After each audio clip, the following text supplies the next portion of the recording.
Hello दोस्तों, इन direction में आपका स्वागत है। मेरा नाम है अकराम और आज की इस वीडियो के अंदर हम इस Redmi Note 7 Pro का जो है फुल रिव्यू देने वाला हूं और मैं आपको ये भी बताऊंगा कि ये फ़ोन जो आपको ख़रीदना चाहिए या नहीं, या आपको Redmi Note 8, Redmi Note 8 Pro या Realme XT पर जाना चाहिए। तो वीडियो को आप पूरा देखना। तो सबसे पहले यहाँ पे बॉक्स कंटेंट में आपको बता देता हूँ। तो फिलहाल डिवाइस को साइड में रखते हो और यहाँ पे कार्डबोर्ड के अंदर आपको जो है यहाँ पे क्विक गाइड यहाँ पे मिल जाता है, इंस्ट्रक्शन गाइड, साथ में एक ट्रांसपेरेंट टीपू कवर दिया हुआ है फ़ोन के प्रोटेक्शन के लिए। और यहाँ पे जो आपको मिल जाता है एक सिम इजेक्ट पिन दिया हुआ है सिम ट्रे को बाहर निकालने के लिए। साथ में यहाँ पे एक पावर चार्जर एडेप्टर जो है यहाँ पे दिया हुआ है। और यहाँ पे मिल जाता है एक USB टाइप C केबल।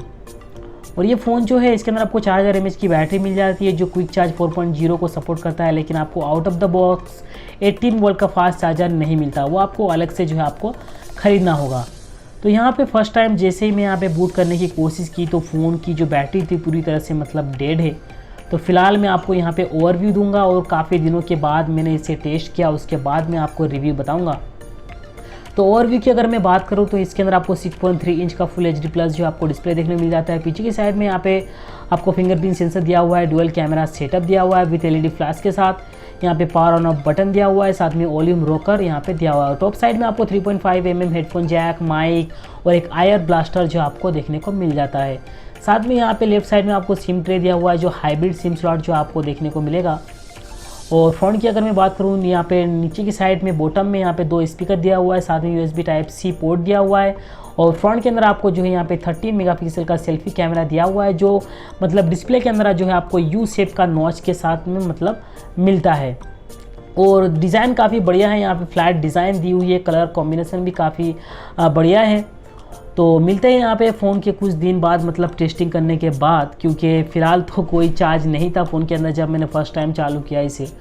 तो यहाँ पे हर बार की तरह हम यहाँ पे सेटिंग में जाएंगे, अबाउट सेक्शन में जाएंगे, क्या क्या फ़ीचर जो आपको मिल जाता है वो मैं आपको बताऊँगा।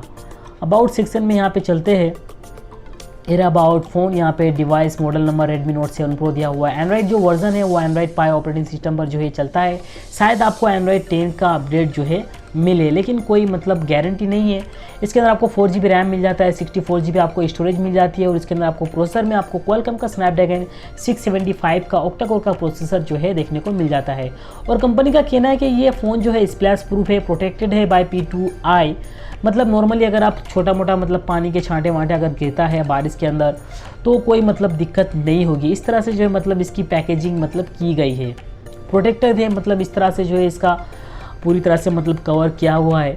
जैसे मतलब नॉर्मली फ़ोटो मतलब नॉर्मली अगर पानी वानी जाता है तो कोई दिक्कत आपको नहीं होगी। कैमरा की अगर बात करूँ तो इसके अंदर आपको डुअल कैमरा सेटअप मिलता है। 48 मेगापिक्सल प्लस 5 मेगापिक्सल का कैमरा जो है यहाँ पे सेटअप दिया हुआ है। और कुछ कैमरा फ़ोटो की क्लियरिटी भी आपको बताऊंगा, शॉट जो मैंने लिया है कैप्चर किया है। और फ़ोन में जैसे कि मैंने आपको बताया 13 मेगापिक्सल का फ़ोन कैमरा सेल्फी के लिए जो है इसके अंदर दिया हुआ है। अब मैं बात करूं कि इसकी Redmi Note 7 Pro की जो प्राइस है 12,000 रुपये और Redmi Note 8 Pro की भी प्राइस जो है 12,000 रुपये। सेम टू सेम स्पेसिफिकेशन मिलती है, लेकिन जो Note 8 है उसके अंदर आपको 3GB रैम और 32GB जो है स्टोरेज आपको मिलती है, जबकि Redmi Note 7 में 4GB रैम और 64GB स्टोरेज मिल जाती है। और अगर मैं Redmi Note 8 Pro की अगर मैं बात करूँ जिसकी प्राइस है 17,000 रुपये, जिसमें आपको 6GB रैम तो मिलता ही है और स्टोरेज में आपको 64GB ही जो है मिलता है। और Redmi Note 7 Pro की प्राइस है 12,000 रुपये। दो मतलब सेम ही है आप कह सकते हो। उसके अंदर भी आपको ड्यूअल कैमरा सेटअप मिलता है। Redmi Note 7 Pro में भी ड्यूअल कैमरा सेटअप दिया हुआ है। हालांकि Note 8 Pro के अंदर आपको 64 मेगापिक्सल कैमरा है, लेकिन प्राइस भी काफ़ी ज़्यादा है, 5,000 रुपये जो आपको एक्स्ट्रा देना पड़ता है। तो उसके मुकाबले मैं कहूँगा Realme XT जो आपके लिए बेटर होगा। 16,000 में आपको 4 कैमरा सेटअप जो आपको मिल जाता है, तो वो बेटर ऑप्शन है अगर आप कैमरा के लिए फ़ोन लेना चाहते हो। अगर आप PUBG लवर हो, गेमर्स के लिए हाई परफॉर्मेंस फ़ोन चाहिए तो आप Redmi Note 8 Pro ले सकते हो, लेकिन प्राइस काफ़ी ज़्यादा है। लेकिन 12,000 रुपये अगर आपका बजट है तो Redmi Note 7 जो है Pro है वो आपके लिए बेटर रहेगा, एकदम बढ़िया रहेगा। तो यहाँ पे रिव्यू आप देख सकते हो। यहाँ पे कुछ फ़ोटो जो मैंने सैंपल ली है, यहाँ पे इंडोर फोटो लाइट में यहाँ पे देख सकते हो, क्लियरिटी काफ़ी बढ़िया है। हालांकि इसके अंदर माइक्रो लेंस दिया गया नहीं है, तब भी जो है नज़दीक से भी आप फोटो लेते हो तो काफ़ी क्लियर जो है फ़ोटो निकल के आता है। फ़ोटो की क्लियरिटी काफ़ी अच्छी है, एकदम नेचुरल निकल के आता है। 48 मेगापिक्सल कैमरा शॉट भी आप अगर देखोगे तो हालांकि इतना डिफरेंस नहीं लगता, लेकिन हाँ अगर आप फ़ोटो निकालते हो बाहर प्रिंट कराते हो तब जो है यहाँ पे डिफरेंस पता चलता है। यहाँ पे मैंने 8x जूम किया है, वो भी यहाँ पे आप देख सकते हो क्लियरिटी कैसी जो है आपको देखने को मिलती है। हालांकि इस फ़ोन के अंदर जितने भी मैंने फ़ोटो कैप्चर किया है वो ज़्यादातर मैंने शाम के टाइम पे या रात के टाइम पे किया है, डे लाइट कंडीशन में नहीं किया है, सब शाम के टाइम पे या रात पे किया है। तो क्लियरिटी काफ़ी अच्छा जो है देखने को मिलता है, और नाइट फ़ोटो के अंदर भी जो है नॉइज़ काफ़ी कम देखने को मिलता है, मतलब क्लियरिटी काफ़ी ज़बरदस्त है। यहाँ पे एक नॉर्मल फ़ोटो है और ये फ़ोटो आप देखोगे ये नाइट मोड मैंने शूट किया हुआ है, तो काफ़ी विजिबल जो है यहाँ पे लगता है। तो क्लियरिटी में कोई शक नहीं है, काफ़ी बढ़िया यहाँ पे मिल जाता है। और वीडियो क्लियरिटी की अगर मैं बात करूँ तो ये आप 1080p पे जो है वीडियो शूट कर सकते हो, जो 120 fps पर जो है आपको रिजोल्यूशन जो है आपको मिलता है। क्लियरिटी काफ़ी बढ़िया है, लेकिन स्टेबलाइजेशन इतना बढ़िया नहीं है। तो यहाँ पे आप खुद देख सकते हो, अगर आपको सिनेमैटिक शॉट चाहिए तो आपको जो है गिम्बल का यूज़ करना होगा। अगर मैं स्लो मोशन वीडियो की अगर मैं बात करूँ तो स्लो मोशन वीडियो की क्लियरिटी मुझे तो काफ़ी ज़्यादा पसंद है। ये भी मैंने लगभग 5:30 बजे के आसपास शाम के टाइम पर मैंने शूट किया हुआ है। क्लियरिटी मुझे काफ़ी ज़्यादा जो है यहाँ पे पसंद आया। 720 पिक्सल रिजोल्यूशन है, तो एकदम 720 पिक्सल रिजोल्यूशन ही जो है यहाँ पे लग रहा है। तो आप इससे स्लो मोशन वीडियो भी शूट कर सकते हो, चाहे अगर आपको फास्ट मोड जो अगर आपको शूट करना है वो भी आप टाइम लैप्स वीडियो वो भी जो आप शूट कर सकते हो। और यहाँ पे जैसे कि मैंने आपको बताया इसके अंदर आयर ब्लास्टर दिया हुआ है, मतलब आप रिमोटली भी जो है कंट्रोल कर सकते हो। टीवी हो, एसी हो, कुछ भी अगर आपके पास घर में है वो भी जो आप कंट्रोल कर सकते हो इस फ़ोन के जरिए। क्लियरिटी जैसे कि मैंने आपको बताया फुल HD प्लस जो आपको डिस्प्ले मिल जाता है, 1080p/2340 पिक्सल रिजोल्यूशन है, जो काफ़ी अच्छा है, मुझे तो काफ़ी पसंद है। हालांकि इसके अंदर एमोलेड IPS LCD डिस्प्ले दिया हुआ है, एमोलेड डिस्प्ले नहीं है, लेकिन 12,000 के हिसाब से ठीक ठाक मैं कहूँगा। यहाँ पे क्लियरिटी विजिबिलिटी काफ़ी बढ़िया जो है यहाँ पे देखने को मिलती है। परफॉर्मेंस की अगर मैं बात करूँ तो Realme के फ़ोन जो होते हैं, ज़्यादातर अगर आप Realme में जाना चाहते हो, मतलब कैमरा अगर आपका प्रायोरिटी है ख़रीदने की, फ़ोन ख़रीदने की, तो आप Realme में जा सकते हो। Realme के फ़ोन में कैमरा क्वालिटी काफ़ी अच्छी देखने को मिलती है मुकाबले Redmi की। लेकिन अगर आपको परफॉर्मेंस वाला फ़ोन चाहिए, PUBG वाला फ़ोन चाहिए, तो आप Redmi Note मतलब Redmi सीरीज़ जो है ले सकते हो, चाहे वो Redmi Note 7 Pro हो।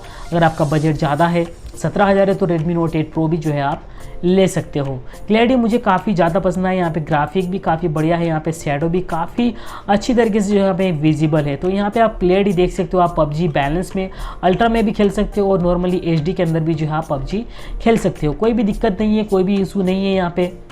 और फ्रेम ड्रॉप भी काफ़ी कम जो है यहाँ पे देखने को मिलता है, मुझे तो काफ़ी ज़्यादा पसंद आया। मैं काफ़ी देर तक जो है ये PUBG गेम खेला है इस फ़ोन के अंदर। और मैं अगर हम बताऊं कि टेम्परेचर के बारे में, मतलब कितना हीट होता है फ़ोन, तो लगभग 41 सेल्सियस के आसपास जो है ये फ़ोन जो है हीट होता है, लेकिन ये नॉर्मल है, कोई फटने का डर नहीं है। लेकिन फ़ोन फटने का ज़्यादा कारण क्या होता है, मान लो आपके फ़ोन में वाईफाई चालू है, मोबाइल नेटवर्क चालू है, आप PUBG गेम खेल रहे हो या और मतलब हाई एंड काम कर रहे हो, और उसके बाद जो आप चार्जिंग पे भी जो है लगा के रखते हो, तब जो है चांसेस बढ़ जाता है फ़ोन फटने की। लेकिन अगर आप नॉर्मली अगर हीट होता है 41 सेल्सियस या 42 सेल्सियस, तो कोई दिक्कत वाली बात नहीं है, कोई भी मतलब टेंशन वाली बात नहीं है। फ़ोन फटने का चांसेस काफ़ी कम है, मतलब 99% चांसेस नहीं है फ़ोन फटने के। अगर आप बैटरी मतलब चार्जिंग में अगर आप यूज़ करते हो तब जाके जो है मतलब बढ़ जाता है, हाई एंड हो जाता है कि फ़ोन फटने के चांसेस जो है।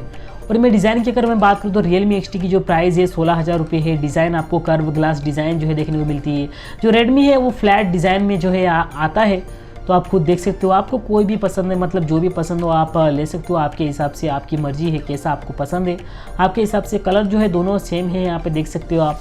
हालांकि आपको Realme XT के अंदर आपको इन डिस्प्ले फिंगरप्रिंट सेंसर मिल जाता है, तो वो काफ़ी अच्छी बात है। 64 मेगापिक्सल तो आपको Redmi Note 8 Pro और Realme XT दोनों के अंदर जो है मिलता है। मुझे इस Redmi Note 7 की एक शिकायत भी है, Redmi Note 7 Pro की, क्योंकि इसका UI है इतना अच्छा मुझे जो नहीं लगा, इसका UI इतना बढ़िया तरीके से काम नहीं करता। हालांकि एंड्रॉयड ऑपरेटिंग सिस्टम तो आपको मिलता ही है, लेकिन इसका UI इतना अच्छी तरीके से जो है मतलब हैंडल नहीं होता है। अगर एंड्रॉयड 1 भी अगर दे दे तो काफ़ी अच्छा रहता है, जो स्टॉक एंड्रॉयड है वो भी काफ़ी बढ़िया रहता, लेकिन इसके अंदर आपको MI UI जो है उनका खुद का जो है UI मिलता है। बाकी फ़ोन 12,000 के प्राइस के अंदर काफ़ी बढ़िया है, अगर आपको ख़रीदना है तो आप खरीद सकते हो। परफॉर्मेंस के लिए, कैमरा क्वालिटी के लिए एकदम ज़बरदस्त है। बस आज के लिए इतना। अगर आपको वीडियो पसंद आया तो प्लीज़ वीडियो को लाइक करना, शेयर करना, और चैनल में नए आया तो सब्सक्राइब करके बेल आइकन को इनेबल कर देना।